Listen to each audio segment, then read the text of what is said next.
আপনি যদি মনে করেন 13 সালের শাহবাগের এই ফাঁসি দিয়ে যাদেরকে হত্যা করা হয়েছে, মেরে ফেলা হয়েছে, এটা এক ধরনের আন্দোলন ছিল এবং স্বতঃস্ফূর্ততা ছিল, আমি মনে করি এটা আন্দোলন ছিল না, স্বতঃস্ফূর্ততা ছিল না, এটা বানোয়াট, মিথ্যা এবং বিভ্রান্তকর এবং অসভ্যতার চরম পর্যায়ে এবং নির্লজ্জতার সর্বোচ্চ শিখরে তারা করেছে এবং বাংলাদেশের মানুষের স্বাধীনতা, মৌলিক অধিকারকে হরণ করেছে এবং জঘন্য হত্যাকাণ্ড ঘটিয়েছে। অতএব এই শাহবাগ সত্যিকারই বাংলাদেশের জনগণের আন্দোলন ছিল না, এটা সাজানো নাটক ছিল। অতএব শাহবাগের সাথে যুদ্ধাপরাধী মিলিয়ে, শাহবাগের সাথে শাপলা চত্বর মিলিয়ে বাংলাদেশে রাজনীতি করার এস্টাবলিশমেন্ট যারা স্বপ্ন দেখেন, আমি মনে করি তারা কোনো না কোনো জায়গা থেকে ফান্দে পড়েছেন, কোনো না কোনো জায়গা থেকে কারো কূটকৌশলের অংশ হিসেবে না বুঝে পড়তে যাচ্ছেন, অথবা অবুঝ হিসাবে নিজের বুঝের মধ্যে কিছু গ্যাপ তৈরি হওয়ার কারণে এই কাজগুলো তৈরি হচ্ছে। নিশ্চয়ই আপনাদের যে কোনো অবদানকে আমি সবসময় মাথায় তুলে নিয়ে স্যালুট জানাতে চাই, কিন্তু এর মানে এই নয় যে আপনাদের কোনো ভুল তথ্য জাতির কাছে কিংবা আপনাদের কোনো কার্যক্রমের মধ্য দিয়ে জাতিকে ভিন্ন মেসেজ দিলে সেটা অবশ্যই প্রতিবাদ করার যোগ্যতা রাখে এবং সেই প্রতিবাদটুকু ভদ্রভাবে আজকে আমি করতে বাধ্য হলাম। উপদেষ্টা জনাব মাহফুজ আলমের বেশ কিছু বক্তব্য, পোস্ট জনমনে এখন বিভ্রান্ত সৃষ্টি করছে। বাংলাদেশের বিভিন্ন রাজনৈতিক অঙ্গনে আলোচনা হচ্ছে, সমালোচনা হচ্ছে। কেউ তাকে বাংলাদেশের একটি রাজনৈতিক দলের প্রতিপক্ষ বানানোর চেষ্টা করছেন, কেউ তাকে ভিন্ন দেশের এজেন্ট হিসেবে মন্তব্য করছেন, কেউ তাকে ভিন্ন রাজনৈতিক মেরুকরণ তৈরি করবে বলে সেই জায়গার গুরু দায়িত্বশীল হিসেবেই মনে করছেন। এক বাক্যে তিনি কিন্তু এখন আলোচনায় মাঠে এসেছেন, সমালোচনার জায়গাটা তার দিকে দিন দিন বেরিয়ে চলেছে। বাংলাদেশের রাজনীতিতে আমরা 5ই আগস্টকে অস্বীকার করতে পারবো না, জুলাই বিপ্লবকে অস্বীকার করতে পারবো না। এই বিপ্লবে যারাই যেখান থেকে অংশগ্রহণ করেছেন তাদের প্রতি আমরা শ্রদ্ধা জানাই, ভালোবাসা জানাই। সে ছাত্র নামে অংশগ্রহণ করুক, রাজনৈতিক দল, বিএনপি, জামাত, শিবির, ইসলামী আন্দোলন, অন্যান্য ছোট বড় সকল রাজনৈতিক দল, শিল্পী, সাহিত্যিক, আলেম ওলামা, পীর, কারি, মুয়াজ্জিন, যারাই অংশগ্রহণ করেছে সবার প্রতি আমাদের শ্রদ্ধা, ভালোবাসা আছে। বাংলাদেশে সাম্প্রতিক সময়ে মাহফুজ আলম সাহেবের বক্তব্য কিছু কিছু রাজনৈতিক সংগঠনের নেতাকর্মীদেরকে ব্যথিত করেছে বলে আমার কাছে অনলাইন গবেষণা করে বুঝতে সক্ষম হয়েছি বা এখন পর্যন্ত ধারণা পোষণ করি।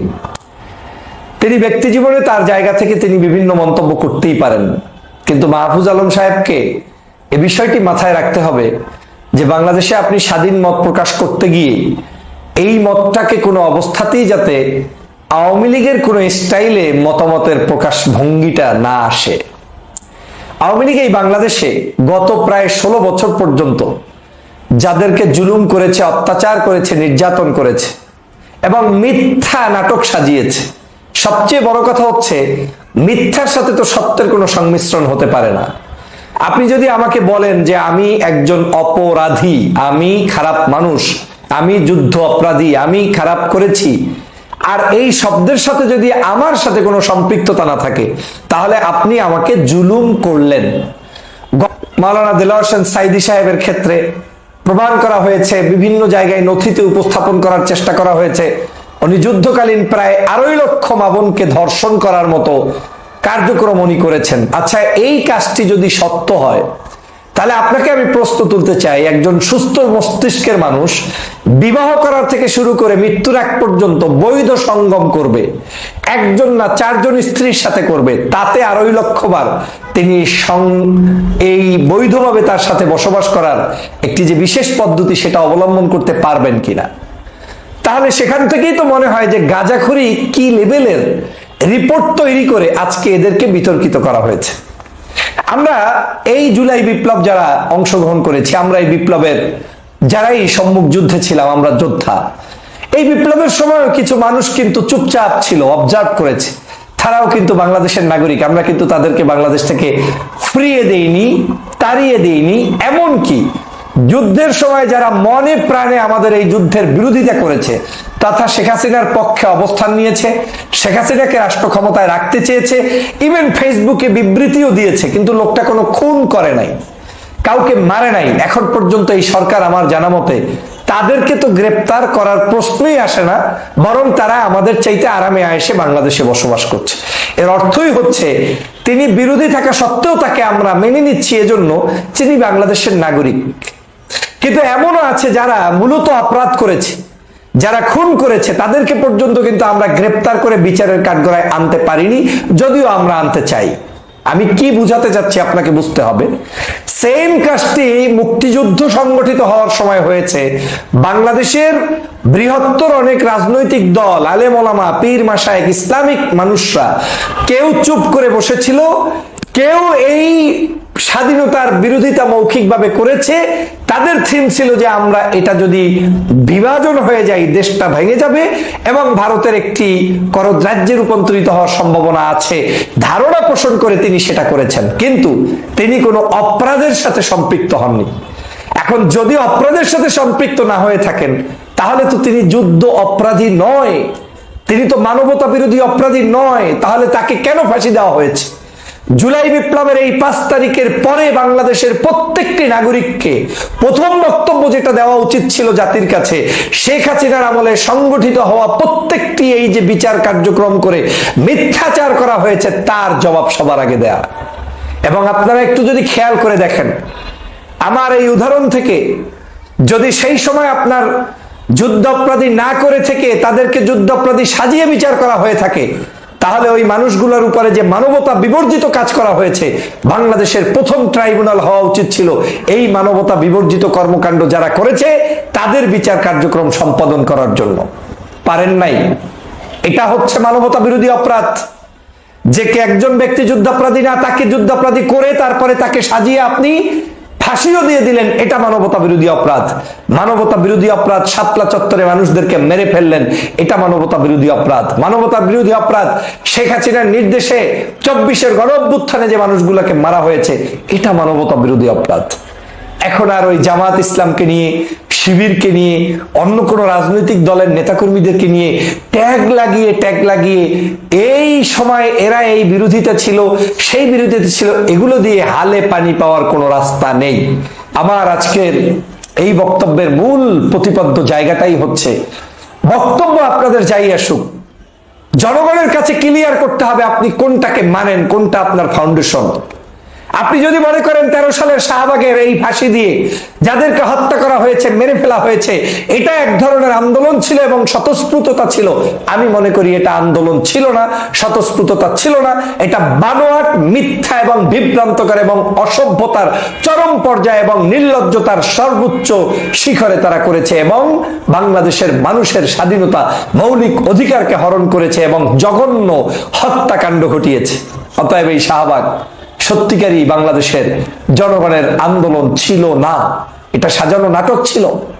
অতএব শাহবাগের সাথে যুদ্ধাপরাধী মিলিয়ে, শাহবাগের সাথে শাপলা চত্বর মিলিয়ে বাংলাদেশে রাজনীতি করার এস্টাবলিশমেন্ট যারা স্বপ্ন দেখেন, আমি মনে করি তারা কোনো না কোনো জায়গা থেকে ফান্দে পড়েছেন, কোনো না কোনো জায়গা থেকে কারো কূটকৌশলের অংশ হিসেবে না বুঝে পড়তে যাচ্ছেন, অথবা অবুঝ হিসাবে নিজের বুঝের মধ্যে কিছু গ্যাপ তৈরি হওয়ার কারণে এই কাজগুলো তৈরি হচ্ছে। নিশ্চয়ই আপনাদের যে কোনো অবদানকে আমি সব সময় মাথায় তুলে নিয়ে স্যালুট জানাতে চাই, কিন্তু এর মানে এই নয় যে আপনাদের কোনো ভুল তথ্য জাতির কাছে কিংবা আপনাদের কোনো কার্যক্রমের মধ্য দিয়ে জাতিকে ভিন্ন মেসেজ দিলে সেটা অবশ্যই প্রতিবাদ করার যোগ্যতা রাখে এবং সেই প্রতিবাদটুকু ভদ্রভাবে আজকে আমি করতে বাধ্য হলাম।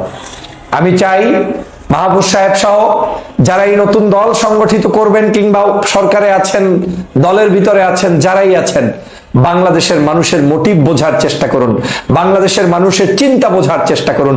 আপনাদের এই আন্দোলন সংগ্রামগুলোতে হালে পানি দিয়েছে কারা সেটা বোঝার চেষ্টা করুন। এই হাল এমনে এমনে জমে নাই।